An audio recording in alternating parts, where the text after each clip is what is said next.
사랑하는 성도님들, 하나님은 이 시간 온라인 그리고 대면으로 드리는 우리들의 예배를 통하여 영광 받으실 줄로 믿습니다. 찬양팀이 지난주에도 이 찬양을 불렀는데요, 이런 찬양 기억하실 겁니다. 부르신 곳에서 나는 예배하네, 어떤 상황에도 나는 예배하네. 예배에 대한 예수님의 말씀도 생각납니다. 요한복음 4장 24절에서 예수님이 이렇게 말씀하셨습니다. 하나님은 영이시니 예배하는 자가 신령과 진정으로 예배할지니라. 하나님은 우리가 지금 부르신 곳에서, 우리들이 있는 곳에서, 그것이 이 자리든 아니면 각자의 집이든 일터든 차 안이든 어디든지 간에 어떤 상황이든지 간에 신령과 진정으로 드리는 이 예배를 기뻐 받으시고 예배하신 은혜와 복을 우리 모두에게 충만하게 부어주실 줄로 믿습니다. 여러분들이 어디서 예배를 하시든지 간에 하나님의 동일한 은총이 신령과 진정으로 예배드리는 모든 성도님들에게 함께 하시기를 주님의 이름으로 간절히 소원합니다. 아까도 말씀드렸지만 오늘은 우리가 코로나19 감염증으로 인해서 지금까지 한 번도 겪어보지 못했던 그 어려웠던 시간을 보낸 지 1년이 되는 주일입니다. 지난 1년 전 오늘 혼자 우리 사역자들과 함께 아무도 여기에 앉아있지 않은 상태에서 예배했던 기억이, 그때 울컥했던 기억이 납니다. 이렇게 1년이라는 긴 시간 동안 고통을 당하게 될지 그때 물어보시면요, 제가 뭐라고 했죠? 5월이면 괜찮아질 겁니다. 여름 지나면 괜찮아질 겁니다. 그랬었던 기억이 납니다. 그런 바람으로 8월 달에 대면 예배도 시작했던 기억도 납니다. 근데요, 이렇게 이 고통이 오래될지 1년 전에는 아무도 몰랐고 또 백신이 나오기는 했지만 여전히 앞날을 예측할 수 없는 불확실한 세상을 우리는 지금 살아가고 있습니다. 이제 점점 나아질 거라는 기대와 또 변이 바이러스로 인해서 또다시 어려움을 겪게 되지는 않을까 하는 두려움이 현재 우리 안에 공존하고 있는 것만 같습니다. 그러면서 New Normal, 요즘 많이 쓰이는 말입니다. 우리 교회 선교 세미나의 주제도 New Normal 시대의 선교와 우리의 참여인데요. New Normal, 바로 새로운 표준이라는 뜻입니다. 시대의 변화에 따라서 새롭게 떠오르고 있는 기준이나 표준을 뜻할 때 쓰이는 말입니다. 이미 지금 우리의 모습을 뉴 노멀의 시대로 삼고 살아가야 하는지, 아니면 예전의 모습을 1년 전의 모습으로 다시 회복하게 될지, 그 어느 것도 알 수 없는 혼란스러운 세상을 현재 우리는 살아가고 있습니다. 그러면서 성경 에스더서에서 에스더의 사촌 오빠였던 모르드게가 말했던 이때라는 말이 생각이 납니다. 에스더 4장 14절에 이런 말이 있어요. 이때에 네가 만일 잠잠하여 말이 없으면 유다인은 다른 데로 말미암아 노임과 구원을 얻으려니와 너와 내 아버지 집은 멸망하리라. 네가 왕의 자리를 얻은 것이 이 때를 위함이 아닌지 누가 알겠느냐 하니라고 기록되어 있습니다. 또 복음성가 중에 이와 같은 때에 라는 찬양도 생각이 납니다. 한번 같이 불러볼까요? 이와 같은 때에.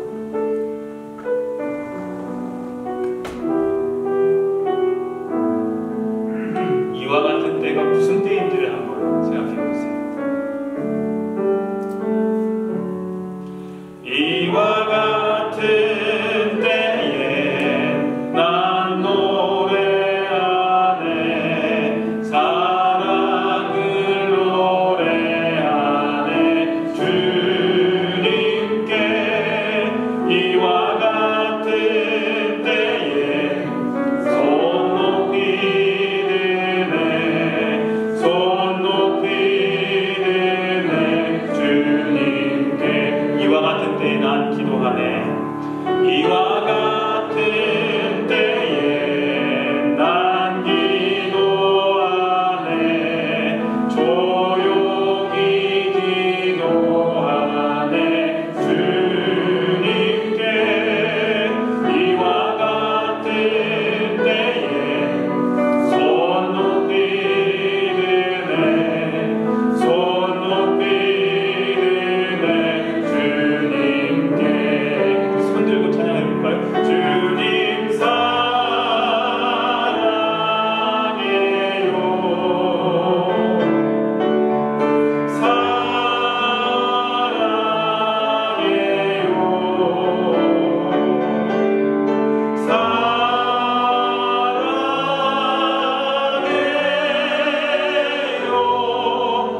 같은 때엔 이 찬양의 가사, 이때, 이와 같은 때 모두 다 편안한 때를 가리키는 말은 아닙니다. 모두 어려움의 시기였고 환난과 고통의 시기였습니다. 모르드가 말했던 이때도 참으로 민족이 말살당할 수밖에 없었던 어려운 상황이었고, 찬양이 이와 같은 때 역시 어려움의 시기를 말합니다. 그리고 우리들은 여전히 바로 그러한 시기, 이때, 이와 같은 때를 보내고 있다는 생각을 지난주에 해봤습니다. 오늘 본문 말씀에 보면 다윗도 어려운 시기를 겪었던 것을 발견할 수가 있습니다. 주님, 원수들이 내 목숨을 노리고 뒤쫓아와서 내 생명을 땅에 짓이겨서 죽은 지 오래된 사람처럼 내 기력은 약해지고 놀란 심장은 박동조차 멎어버렸습니다. 주님, 나에게 속히 대답해 주십시오. 숨이 끊어질 지경입니다. 내가 무덤으로 내려가는 자들처럼 될까 두렵습니다. 주님, 내 원수들에게서 건져주십시오. 내가 받는 모든 고난에서 내 영혼을 건져주십시오. 내 원수들을 없애주십시오. 나를 억압하는 자들을 멸하여 주십시오. 시편 11편의 상황도 매우 어려웠던 상황이었습니다. 너희가 내 영혼으로 새같이 내 산으로 도망하라 하면 어찌민고, 악인이 활을 당기고 살을 시위에 먹이며 마음이 바른 자를 어두운 데서 쏘려 하는도다. 터가 무너지면 의인이 무엇을 할꼬 하고 탄식합니다. 다윗이 처한 이때, 이와 같은 때는 한마디로 자기 삶 가운데 모든 터가 흔들리고 무너지는 듯한 상황이었습니다. 고난의 때였습니다. 다윗은 바로 그때에 하나님께 묻습니다. 주님, 나에게 속히 대답해 주십시오. 숨이 끊어질 것만 같습니다. 내 영혼이 주님을 의지하니 내가 가야 할 길을 알려주십시오. 주님, 주의 뜻을 따라 사는 길을 가르쳐 주십시오. 라고 주님께 기도합니다. 어려운 상황을 지내며 다윗이 하나님께 물었던 그 질문들은 매우 의미 있는 중요한 질문들이었습니다. 그것은요, 다윗으로 하여금 고난을 잘 견디고 극복할 수 있게 하는 질문들이었고, 다윗을 더욱더 믿음의 사람으로 만드는 질문들이었고, 다윗을 더욱 성숙한 사람, 정금과 같은 사람으로 만드는 질문이었습니다. 지금 우리 모두는 다윗이 겪었던 것과는 정도나 어떤 내용의 차이는 있지만 각자가 지금 매우 어렵고 불편하고 힘들고 불안한 긴 터널을 우리 모두는 지나고 있습니다. 저는 지난 한 주 하나님을 향한 다윗의 질문들을 생각하면서 이런 생각들을 하게 되었습니다. 이때, 이와 같은 때에 이러한 시기를 겪게 하시는 하나님의 뜻은 무엇일까? 하나님은 이러한 시기를 지내는 우리들로 하여금 무엇을 생각하며 또 무엇을 하길 원하실까? 이와 같은 때에 우리들이 마땅히 가져야 할 생각과 신앙적 자세는 무엇일까? 이 시간, 기나긴 팬데믹 중에, 그리고 우리 삶의 여러 고통의 시간들 중에 우리를 향한 하나님의 간절한 마음을 더 깨닫게 되시는 시간이 되었으면 좋겠습니다. 첫째로, 이때, 이와 같은 때에 우리는 하나님 앞에서 우리 자신을 돌아봐야 합니다. 작년 팬데믹이 시작하면서 이런저런 이야기들을 많이 들었습니다. 이러한 일이 계속 일어나고 있으니까 이건 분명히 하나님께서 재앙을 내리신 것이다. 이런 일들을 겪으면서 누구도 정신 차려야 하고 또 누구도 정신 차려야 해. 유튜브에서 수없이 쏟아졌죠. 유명한 목사들부터 해서 대단한 사람들이 다 쏟아냈죠. 모두 틀린 이야기는 아니지만 비난의 화살을 남들에게만 돌리는 아쉬움이 있었습니다. 다 남 탓만 하는 겁니다. 물론 하나님께서 재앙을 내리실 때는 인간의 죄를 심판하시는 면도 적지 않습니다. 그러나 모든 것이 다 그런 것은 아닙니다.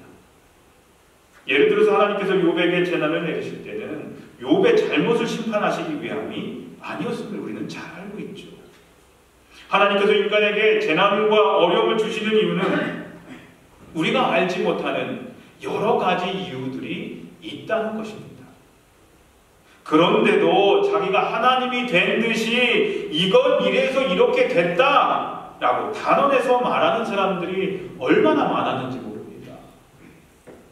조금 지나고 나면 거짓으로 다 판명날 것을, 이건 이래, 하나님이 이러신 거야 라고 단언하는 사람들이 얼마나 많았는지 모릅니다. 하지만 우리는 이때, 이와 같은 때를 보내면서 외부로만 눈을 돌리기보다는 우리 자신을 겸허한 마음으로 되돌아보고 더 깨달아야 한다는 사실입니다. 혹시 나의 삶에 하나님 보시기에 부족한 것은 없는가? 내가 하나님 앞에 더 회개해야 할 것은 없는가? 내 삶 가운데 고치고 변해야 할 것은 없는가? 내 신앙은 지금 올바른가? 적용 우리들에게 어려움을 당할 때 스스로를 돌아보며 하나님께 부르짖으라고 권면을 합니다. 남 탓하라는 것이 아니라 자기 스스로를 돌아보라고 말합니다. 역대하 7장에 보니까 들어라, 내가 하늘을 닫고 비를 내리지 아니하거나 메뚜기를 시켜 땅을 황폐하게 하거나 나의 백성 가운데 연병이 돌게 할 때에 내 이름으로 일컫는 나의 백성이 스스로 겸손해져서 기도하며 나를 찾고 악한 길에서 떠나면 내가 하늘에서 듣고 그 죄를 용서해 주며 그 땅을 다시 번영시켜 주겠다라고 말씀합니다. 스스로 겸손해져서, 남 탓하는 게 아니라요, 나 스스로가 겸손해져서 기도하며 하나님을 찾고 악한 길에서 떠나면 전제가 달려 있습니다. 시편 34편에도 의인이 부르짖으면이다. 의인이 주님께서 반드시 들어주시고 그 모든 재난에서 반드시 건져주신다. 주님은 마음 상한 사람에게 가까이 계시고 낙심한 사람을 구원해 주신다 라고 말씀합니다. 우리 자신을 돌아봐야 합니다. 남 탓할 것 없습니다. 내 자신을 정말로 하나님의 관점에서 바라보면서 나는 정말로 하나님 앞에 바로 서 있는지를 코람되어 하나님 앞에서 나 자신을 점검해 보시길 바랍니다. 두 번째로 이와 같은 때에 우리는 정말로 연약한 존재라는 사실을 더 깨달아야 합니다.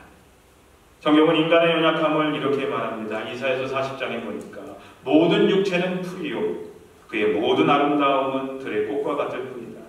주님께서 그 위에 입김을 부시면 풀은 마르고 꽃은 시든다. 그렇다. 이 백성은 풀에 지나지 않는다. 오늘 본문 말씀을 통해 다윗이 고백했듯이 눈에 보이지도 않는 바이러스로 인해서 지난 1년 동안 세상 사람들의 삶에 모든 터전이 송두리째 흔들리는 상황이 되었습니다. 인간들이 그동안 자랑스럽게 쌓아온 모든 것들이 하루아침에 그 작은 바이러스로 인해서 뿌리째 흔들리게 된 것이죠. 우리가 스스로 우리 자신을 대단하다고 생각하거나 다른 사람들이 우리를 훌륭하다고 생각한다 할지라도 단 하나의 바이러스가 이 세상을 멈춰서게 할 수 있는 것입니다. 그만큼 우리는 연약한 존재들입니다. 우리 스스로는 대단한 것 같지만 아무것도 아닌 존재들입니다. 그러므로 우리는 하나님 앞에서 교만한 마음을 버리고 겸손한 마음을 다시 회복해야 합니다. 나 혼자 무엇인가를 할 수 있다, 하나님 없이도 얼마든지 살 수 있다라는 교만한 마음을 버리고 더욱더 하나님만을 의지하는 겸손함이 필요함을 더 깨닫게 되시기를 주님의 이름으로 기도합니다. 셋째로요, 이와 같은 때에 우리는 이 어려움의 상황도 하나님께서 다스리고 계시다는 사실을 더 깨달아야 합니다. 하나님이 다스리신다. 이때도 하나님이 다스리신다. 오늘 두 번째 본문은 시편 11편의 상황은 어려운 재난의 상황이었습니다. 어떻게 이런 일들이 하나님의 백성들에게 일어날 수 있을까 하는 의문을 가질 만한 상황이었습니다. 그런데 다윗은 이렇게 고백합니다. 4절에요. 주님께서 그의 성전에 계신다. 주님은 그의 하늘 보좌에 앉아 계신다. 주님은 그의 눈으로 사람을 살피시고 눈동자로 꿰뚫어 보신다. 다윗의 이 고백은 하나님께서 어려운 상황 속에서도 다스리고 계시다는 것입니다. 모든 것이 다 하나님의 섭리 가운데 있다라는 고백인 것입니다. 그러나 하나님의 섭리는 우리들을 재앙으로 인하여 멸망시키려는 것이 아니라 우리들을 사랑하셔서 모든 상황들을, 비록 지금은 어둠의 상황들이지만 그 상황들을 합력하여 선을 이루시려는 것이라는 것을 깨달아야 한다는 것입니다. 우리 삶 가운데 어려운 상황을 맞이할 때마다 시편 145편 17편 17절에 다윗의 고백을 기억하시길 바랍니다. 지난 한 주에 한 성도님에게 이 말씀을 보내드렸습니다. 이렇게 고백합니다. 다윗이요, 주님이 하시는 그 모든 일은 의롭다. 주님은 모든 일을 사랑으로 하신다. 한번 따라해 보실까요? 주님이 하시는 그 모든 일은 의롭다. 주님은 모든 일을 사랑으로 하신다. 주님이 하시는 그 모든 일은 비록 우리 눈으로 봤을 때는 절망이고 아픔이지만 모든 일은 결국에는 의로우십니다. 그리고 주님은 그 모든 일들을 사랑으로 하신다는 것입니다. 저와 여러분들을 향한 그 사랑이 그 안에 들어와 있다는 겁니다. 지금 비록 내가 아프고 지금 내가 너무 힘들지만 고통스럽지만 그건 역시 사랑으로 하신다는 겁니다. 우리가 현재 겪고 있는 어려움 속에는 하나님의 귀한 숨겨진 뜻, 섭리가 있음을 더 깨닫고 다윗과 같이 주님이 하신 모든 일들은 의롭다. 주님은 모든 일을 사랑으로 하신다라고 고백할 수 있으시기를 주님의 이름으로 간절히 기도합니다. 넷째로요, 이때 이와 같은 때에 우리는 우리 삶 가운데 누렸던 모든 것들이 하나님의 은혜였음을 더 깨달아야 합니다. 지난 1년을 되돌아볼 때 그 전에 당연하게 여겼던 모든 것들이 다 그리워집니다. 특별히 교회에 모여서 예배하고 성도들 간에 교제하면서 전 아래 내려갈 때마다 참 비어있는 그 자리를 볼 때마다 가슴이 아픕니다. 저는 이 자리가 언제 채워질지, 같이 모여서 식사를 나누면서 교제할 때가 언제일지 참 그립습니다. 시끌벅적하면서 아이들이 뛰어놀고 하던 그때가 그립습니다. 근데 그때는 그것이 당연